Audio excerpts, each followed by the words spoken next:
Minister nze Keris Kenneth Kakande okwanjulira n'okutuusako programu okudizibwa obujja.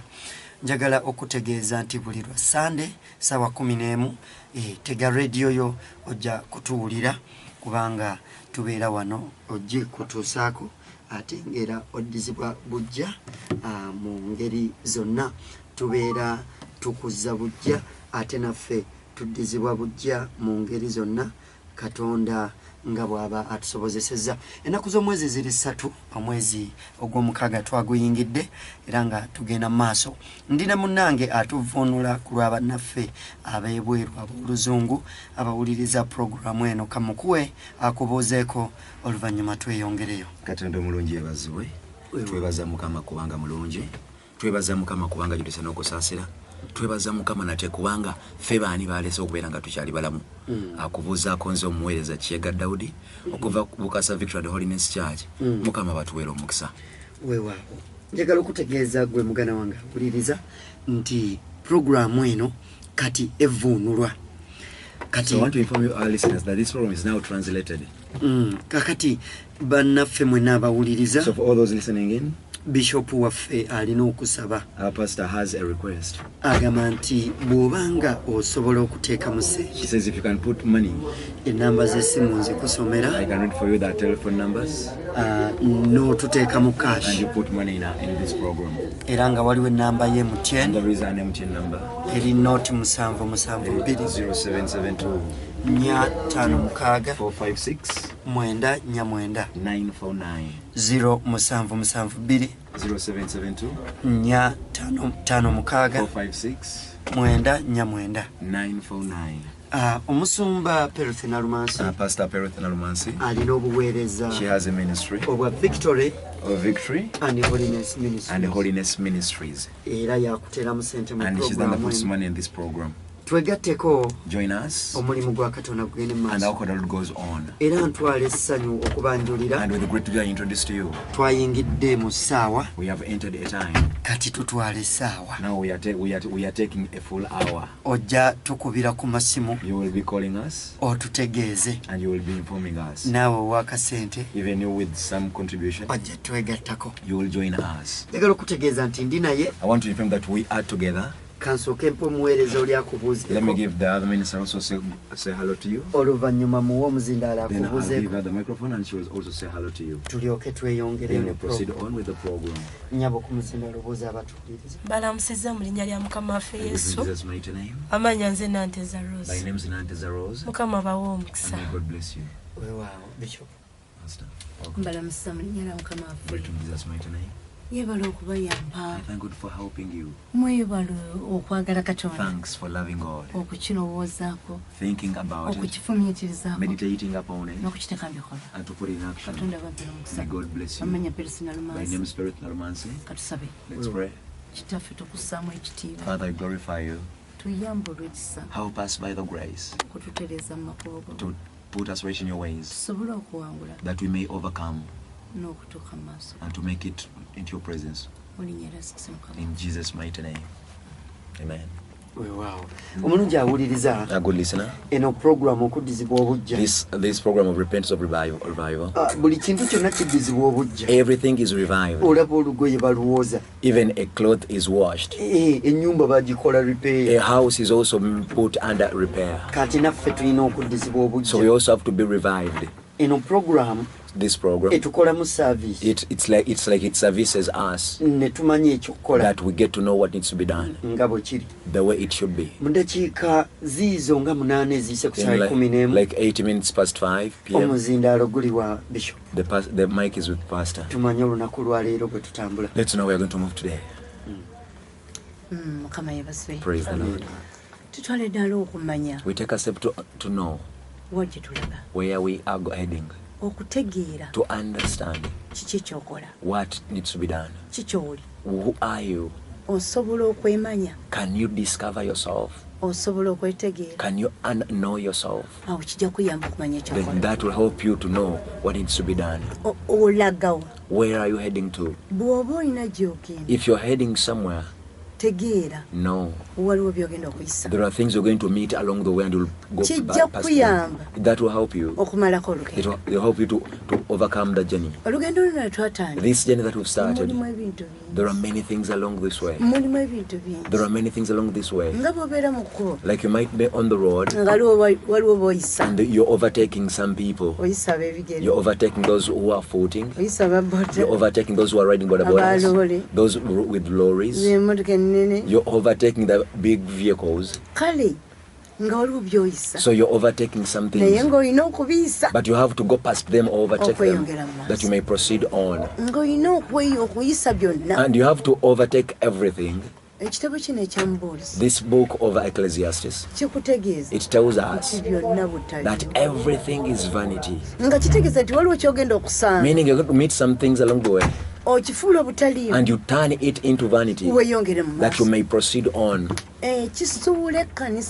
What is leading the church into falling today is to meet obstacles and we stand where the obstacles are and we think about obstacles. We meditate upon obstacles and we waste time thinking and meditating upon the obstacles. But there is something good. Meet it. When you meet it, you have to meet it. Go past it. That is a very big level to go past the situation. Go past the situation and proceed on. We are going to see the things that we must overtake. And maybe I had a quarrel with someone. Let go of it. Let go of it and let's proceed on. We want you to let go of that. But if you don't let go of it, you will stand there and you waste time there and you waste time there. Others even take a full year on just one obstacle. And says if I've been in church for over now 1 year, so and so did this against me. It's a full year. You're just stand. It's just before you. You failed to go past it. You failed to go past it. You're confused and you failed even to proceed on.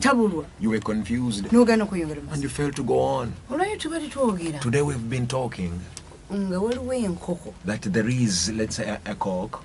A cock, it has parasites in it.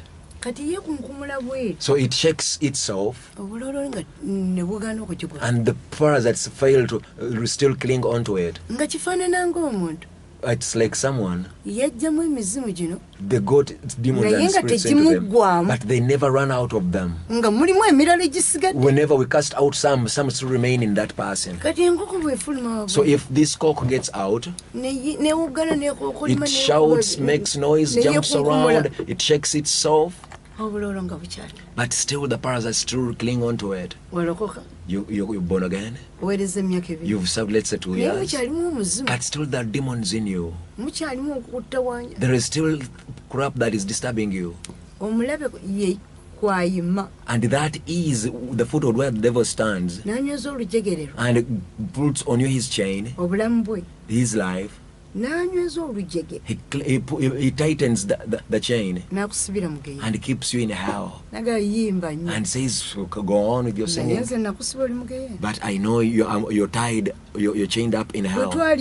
When we were children, we would change fingers and you say, you're not going anywhere.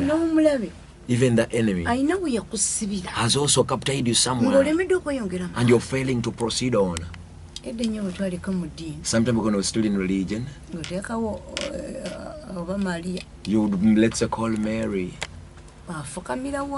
You kneel where that idol is, whether Judas Thaddeus, and you kneel where Thaddeus is, and without anything that you cannot kneel, so that idol comes before you.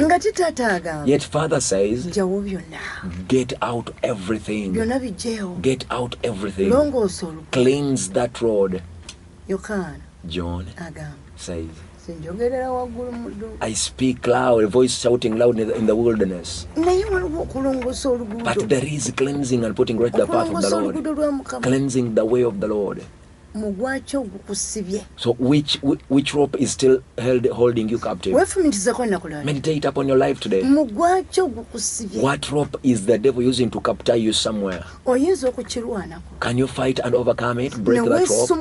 That you untie that rope. That you break those chains. And you go to heaven. He awaits you. He's stretching out his hand. And he's saying you're captive. So let go. And let's move on. You sing. But when you know, you seek and think you're going to heaven, yet the devil understands that you're tied somewhere and you're not going anywhere. Well, if you're preaching, you can go ahead and preach, but you're still of the devil. Whether singing, you can do go on, but you're still of the devil. But we want to check out. We want to see every chain that holds us captive, of hell, that we devise means, and we begin fighting against it, that we make it the kingdom of God. Every chain that holds you captive, you just have to fight it, that you break it and you proceed to the kingdom of God. There is something that disturbs us. That is ignorance. That is when we are not revealed to. When we do not meditate. But what is still holding me captive of hell? You are. Even the devil also has your name. Even he still counts you. That your name is in the registers of the devil. Because the rope that is still holding you, one of them, he is very sure that because of A, he will not make it to heaven. Because of this, he will not go anywhere. We are many. We are all preachers. We are all pastors. We are pastors. We are singers. We are ushers. We are intercessors. We do lots of work. Yet this issue of that keeps us in hell, we've not thought about it. There is a gospel that's moving all across the globe. It says, when you're saved, when everything is sorted, yeah. Entering school does not make you a graduate that you've graduated already. Entering school and your parent pays school fees, you get that for school uniform, you're given a teacher, they show your classroom. It does not mean that now you qualify to graduate. You're born again. It does not mean that you will just sit down, that you won't sit down and meditate. What really is stopping you from making it to heaven? There is a gentleman in Isaiah chapter 6. Isaiah himself saw the Lord when heaven was open, and he saw the Lord, and he says, wow, woe upon me, I've seen the Lord. But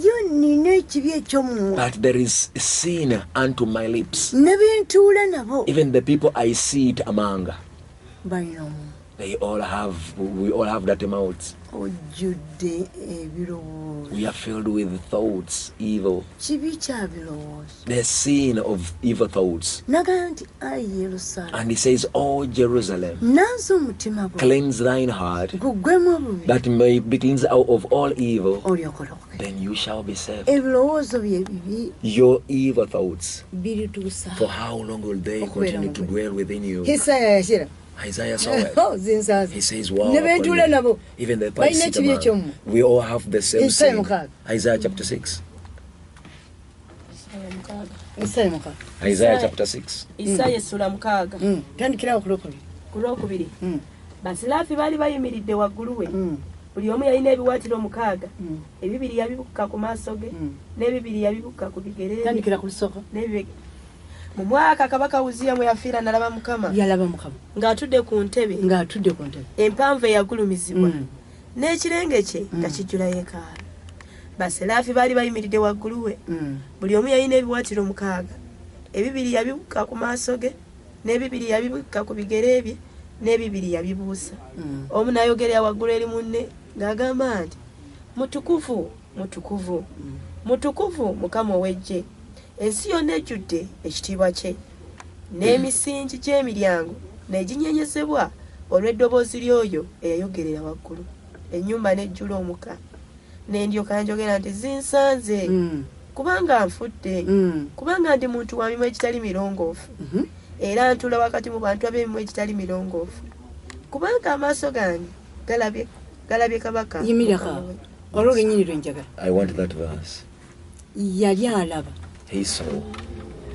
He saw. Yali abyekkulirwa. He was being revealed to. Kubanga oyinza okulaba ng'oli nnabbi mulamba. Because you might be a false Ne prophet. Isaya yali nnabbi. Even Isaiah was a prophet. Ate nga abyekkulirwa And he had revelations from nagenda heaven. abyeggulu libyekkusa. He says, I see open heaven. Ndaba bamalayika. I see the angels. Ndaba nga Katonda ali awo. I see God himself. Owulira nga Katonda wali. You feel the presence of the Olaba Lord. okubeerawo kwa Mukama. You see the presence of the Lord. Naye waliwo ekyamu. But there is something wrong. Naga naye. He says, Ndabye eggulu. I've seen heaven. Oli ku ddaala lyakulaba eggulu. You are at the level of seeing heaven. Olaba Katonda byakola. You see what the Lord does. Oli mu kubeera kwa Mukama. You are in the presence of the Lord. Naye ggwe teweerabye. But you've not seen. Isaya yeeraba. Isaiah saw him, discovered himself. Naye ggwe teyisobola kuyeraba. But can't you also see and discover yourself nti wakyaliwo that there is still a rope that is holding me captive of hell? Oli w'amaanyi mu kuweereza. Yes, you're a powerful minister. Thank you. Oli wa kitiibwa. You are glorious. N'abantu You're honorable. bakussaamu ekitiibwa. Even people don't respect Naye you. ggwe tolaba ekyo ky'oli. But don't you see that is holding you captive? Oli mu programu okuddizibwa obujja atuddiriza. Program Repentance of Blood and Survival. Isaiah chapter 6, verse 5. N'endyoka njogera nti zinsanze. So I said, woe is me, Kubanga nfudde. for I am undone, Kubanga ndi muntu wa mimwa egitali mirongoofu. because I am a man of unclean lips, Era ntula wakati mu bantu ab'emimwa egitali and I dwell in mirongoofu. the midst of a people of unclean lips. Kubanga amaaso gange For mine eyes galabye kabaka Mukama have w'eggye. seen the King, the Lord of hosts. Galaba. His eyes saw God. Oyina by'olaba. You also see some things. Oyina w'otuuse. You've also gotten to a certain extent. Oyina bw'oweereza. You're also ministering. Olina ekitundu kyatutte mu bwakabaka. You deserve to reach that in the kingdom of God. Naga ndabye Mukama w'eggye. And he says, I've seen the Lord of hosts. Bye tuyiseemu tulabye Katonda. The things we've been through, we've been able to see Naye God. omugwa ogwo. But how about this that is holding us Ogusibye mu captive geyeena. of hell? Luka gwe twogera. Is the one we are talking about today. Ddamu olusome. Let's read again. Olulimi Isaiah olwokutaano. chapter 6 verse 5. N'endyoka njogera nti zinsanze. Kubanga nfudde. Kubanga ndi muntu wa mimwa egitali mirongoofu. Era ntula wakati mu bantu ab'emimwa egitali mirongoofu. Olaba ensi gye tutuulamu. The world we dwell in Abatali balongoofu. is with unclean people. Abaweereza. The ministers Be tuweereza nabo. that we minister with, Be bantu abatali balongoofu. they are unclean. Be tukola nabo. The people we work with Si balongoofu. are unclean. Bonna wansi w'enjuba si balongoofu. Everything under the sun we are all Ono unclean. yagenda okulaba ng'akyusibwa. So when the man saw God, he saw he was Ng'amaaso changed. ag'omwoyo And the spiritual eyes galabye eggulu. have seen heaven. Twafa dda. And he said, woe unto us. Kino kitalo. Oh, woe unto us. Sisana tuzakyogera. What do you say about it? Oli mu programu okuddizibwa obujja. Bayibuli eyogera ne mu Zeekaliya The 3. Bible says in Zechariah chapter 3 about Yosua kabona Joshua, Kabona omukulu. the chief Naye priest. yali ayambadde engoye z'ekko. Ate nga kabona.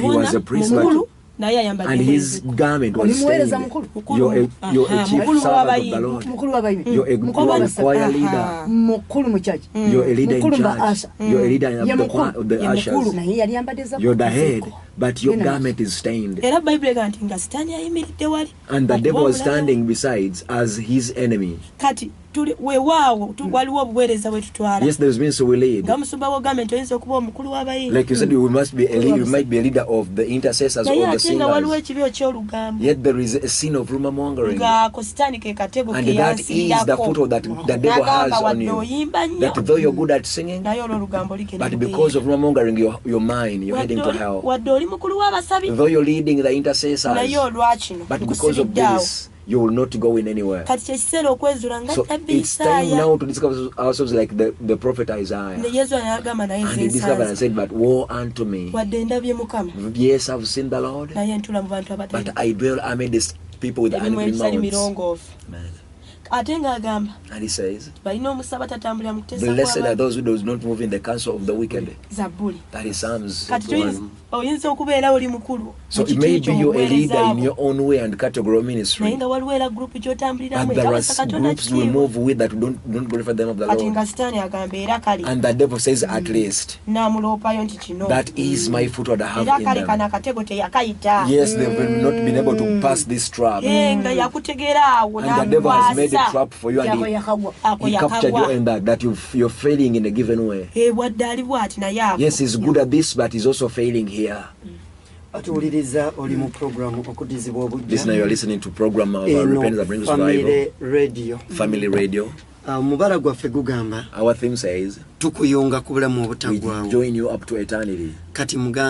So brethren, do what we are talking about. We are talking about the main course, you who is anxious of heaven. You begin to discover, am I really going to heaven or not? You need to make a self-discovery. Mother, can someone discover themselves? Is it just about that, or there is still? When a person has just to be discovered and they tell you that, you know what, ABC is what is wrong. There is making a self-discovery. And you individually said, but I need to make it to heaven. And to make it to heaven, let me get this out of my way. To the other one. So here my question is there a person when they just have to be told that, hey, being adulterous, you will fail to because of being adulterous. So leave adulterousness. Should I make a self-discovery myself, or someone should come and tell me my mistakes? All people of the world, God gave us understanding. You see that mouth? It knows what is sour and what is sweet. The ears, they listen and they differentiate that is a vehicle passing or that is a cow. So God created in us, when you begin to differentiate value from vanity, you shall be likened like God to God's mouth. But when you move all the time, when you don't differentiate, and you move, 1 week, a month, year, the second year, you've never differentiated. And he said, but me, I do not know. Now is the time to understand what the Lord wants. You can make a self-discovery. At times he talks to you. Here Isaiah chapter 6. He made a self-discovery. Yeah. So when you look, we saw Joshua, the chief priest, Joshua the chief priest, you are a leader in ministry. But my friend, there is a spirit that comes and defiles your life. Joshua. Repentance and Revival Family Radio. The book of Zechariah chapter 3. Then he showed me Joshua the high priest standing before the angel of the Lord, and Satan standing at his right hand to oppose him. Listen. You're standing before the angels. Someone is also standing against you. Know it and understand it. Yes, you're standing amidst angels, yet you're being used by God. But something stands against you. Discover yourself. Before we die to leave this world, something is standing to be against us. In the world we move. When a woman gets married, others want to come in to be her co-wives. When somebody wants to get a job, somebody envies them and they want to take it away from them. The devil stands, and the angel also stands. So you're in the middle. He's standing against you. So what do you think? Zekariya sura 3. Zechariah chapter 3. Nanjolesa Yosuwa akabona asinga obukulu. Ng'ayimiridde mu maaso ga malayika wa Mukama. Ne Sitaani ng'ayimiridde mu mukono gwe ogwa ddyo ab'omulabe we. Mukama n'agamba Sitaani nti, Mukama akunenye gwe Sitaani. Weewaawo Mukama yeeroboza Yerusaalemi yakunenye. Oyo si kisirize ekikwakulibwa muliro. Era Yosuwa yali ayambadde engoye ez'ekko. Ate kabona mukulu. He is a chief priest. Joshua is a chief priest, but is still standing and he has stained garments. You can also be like that. You have something filthy that is on you. Now we are fighting that filthy part of you that will drag it out of you, and you have no condemnation. Many servants, they say, oh, so and so is a powerful minister of the Lord, but there is something, they have a bad condemnation. Say something about it. He's beautiful, but she's beautiful, bad. So the word bad, it does not take it to be very important to some people. She's beautiful, but she's good at quarreling. She's quarrelsome. She's beautiful. But she hasn't discovered a song. That where I am is not where I must be. The Bible talks of a man, Isaiah. For him he saw the Lord. Nobody saw him, for him, but him saw.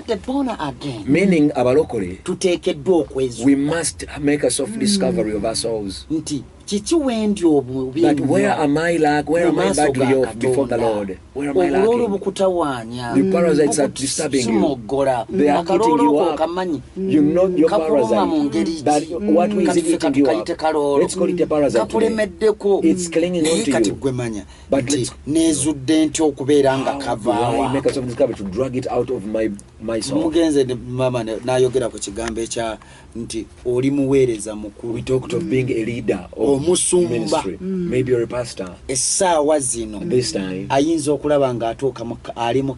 you may think you're in your comfortable zone. You've made it powerful minister.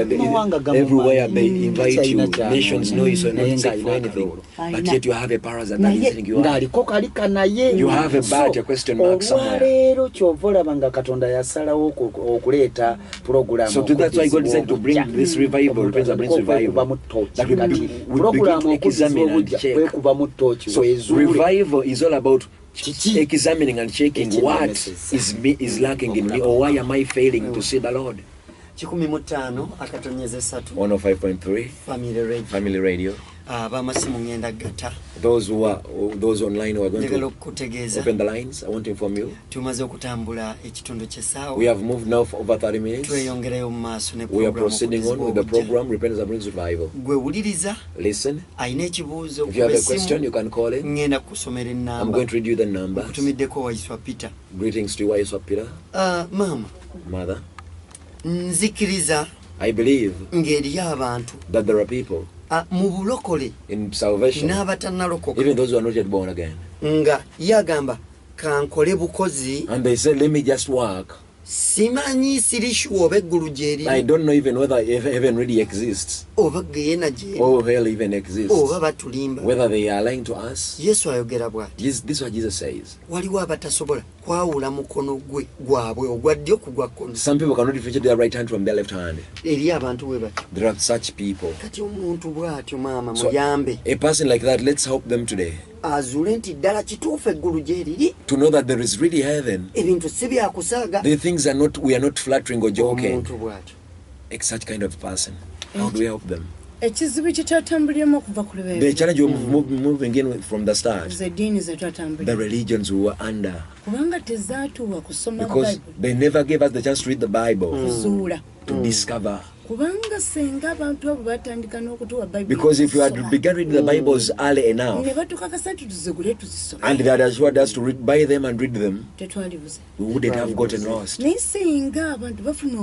But if only people can get a chance to read the Bible, it teaches you everything. You learn everything. Now this that I'm talking about today, we are talking of Joshua. We've seen Isaiah. There is anyone called also Naaman. He had leprosy. But But God had given him to win battles. To fight and win. He had fought a number of war battles and won them. You've also done a number of things. Naaman was a very honorable person. And was a leader on the army. And he had done lots of things.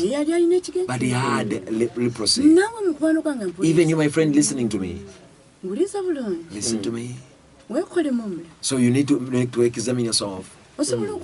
You can examine and discover yourself. Do not waste time in the journey when you've not yet discovered yourself. Somebody may fast and pray that God will do them a miracle. You can also fast and pray that God speaks to you. Isaiah, he saw God himself. He saw God himself. You can also see him yourself. The Bible says, the scriptures in Revelation 3:18, that buy and apply on your eyes and see you're naked. Just to be compassionate. Revelation 3:18. Nkwera amagezi okugula jendi ezabwe yalongosebwa mu muliro olyoka ogaggawale n'engoye enjeru olyoka oyambale era ensonyi ez'obwerere bwo zirema okulabika n'eddagala ery'okusiiga ku maaso go olyoka olabe. Kakugula. So it's just to be born. You can only buy it through praying and fasting. Isaiah was also in that time and he saw. Also buy that medicine. You buy it. You apply on the eyes and you discover and you see. Let's read again. 3:18 Revelations. I counsel you to buy from me gold refined in the fire, that you may be rich, and white garments, that you may be clothed, that the shame of your nakedness may not be revealed, and anoint your eyes with eye salve. Anoint. It's just to be applied on the eyes that you may see. We are all born when that medicine has gone through our eyes to see. But he's telling us that you can have it today. It's not free. You can buy it. You can have it at the refrigerator. The Bible talks about buying it. It's not freely given. You pay a price for it. Because he asked a question. Should they see should they discover me, or I can also discover myself? But here is telling us that you can buy this anointing and anoint your eyes that you may see. And the shame of your nakedness and the shame that the shame of your nakedness may not be revealed. And anoint your eyes with the eye salve that you may see. Now, once the eyes are closed, you cannot see what is disturbing you. I may not know that this anger will not lead me to before the Lord. So I begin work on the file of Jesus. I preach, people get saved. Yet inside me, my file, what will lead me to heaven? My actions. And there is a 9 when it comes to. Because I failed to discover the sin that rules in me, that I may dwell in myself, that I may work the fire of Jesus and also work on my stuff, and I pass in everything. That's why we read this one. He says that he cast them away from those who did. Who were not obedient.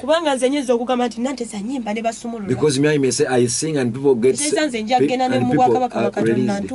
I think I will even make the kingdom of God. Yet I've sung and they are set free. But there is too much anger in my heart. I need to drag it out. So even my marks are chopped from there. I can sing and they give me, let's say, 10 or 20. But because of what the devil put in me, that is anger. And the child gets me angry. So even all the marks I had, I get to lose them because of anger. But it's very good that we discover ourselves that this is the trap where the devil was holding me captive, that I may not make the kingdom of God. There's something that disturbs us. It's this way. When you stand and you preach and they get saved, and you forget that it was the working of the Lord that these people got saved. When you stand and you sing and people are set free, just know that which happened, it was the working of the Lord. You have not yet discovered yourself. When God uses you for a day and you forget that was the work of the Lord, first organize yourself. Yes, he came and used me, but how about me? Am I going with him? The angels came with pride. We will preach and they are saved. We cast out demons. He says no, do not just because of that. The best thing of all, your name to be in the book of life. So we are talking today. Think about the issue of your name in the book of life. The things that that you do because of God, that is the work of God for his name's sake. How about you? Are you heading to heaven? Did you have this by eye salve? Did you buy the eye salve?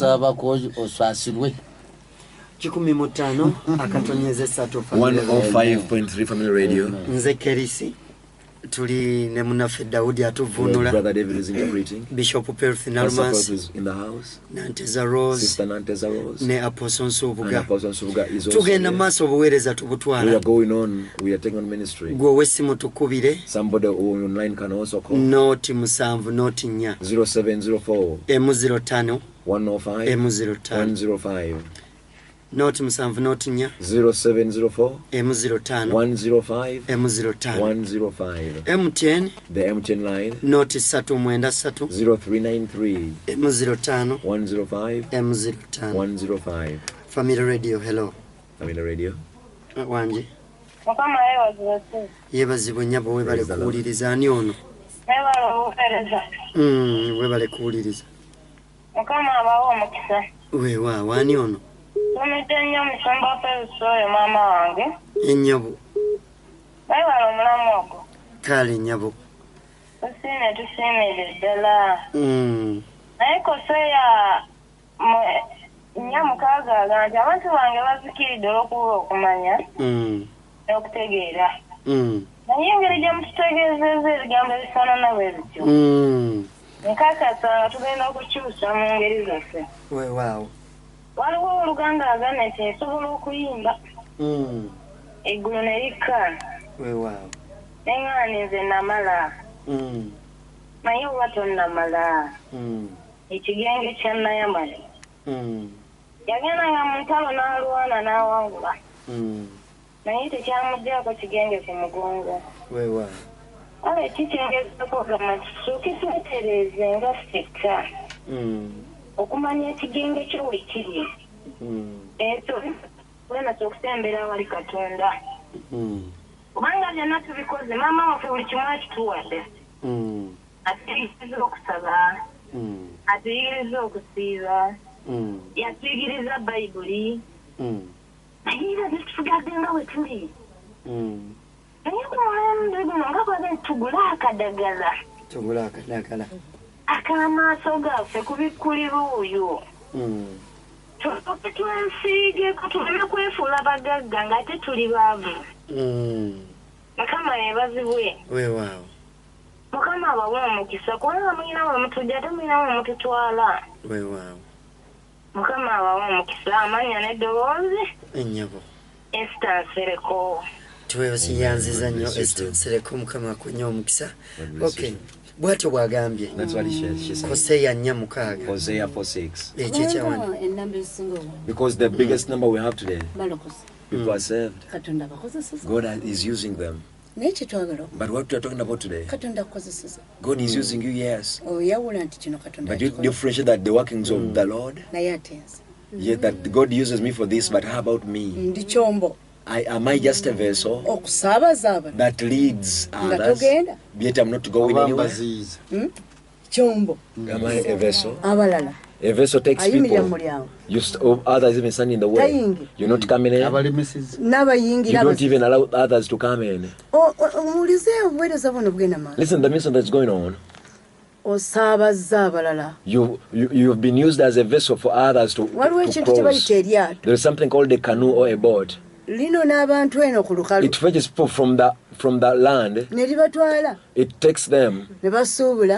They go and trade. They come back with money. They still board. It brings them back to the land. That is its work. It's not going anywhere. Are you also that category? You others also use it to get to where they have to get. Because you sang and the people gave money to you. You preached and they gave you money. But you're not going anywhere. We work on the issues of obedience. The issues of going. How do we connect with God? Yes, we want to go to heaven. We've done a lot. But he's using us. So we need to organize ourselves.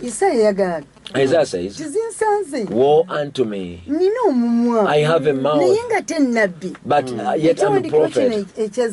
This script of Isaiah, of Zechariah. Joshua was a high priest, but his garment was filthy. Precious ministers don't want to get off the rags, the filthy garments.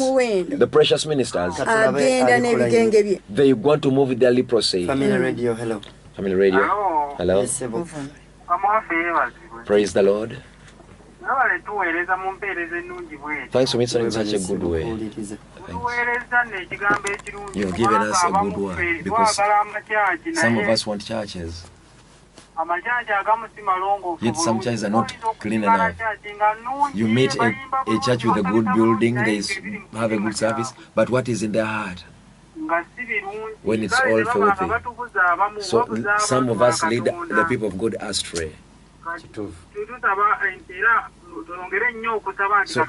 because we continue to pray that God puts right the nation, that the sheep will come back to the right flock of the right path of the Lord.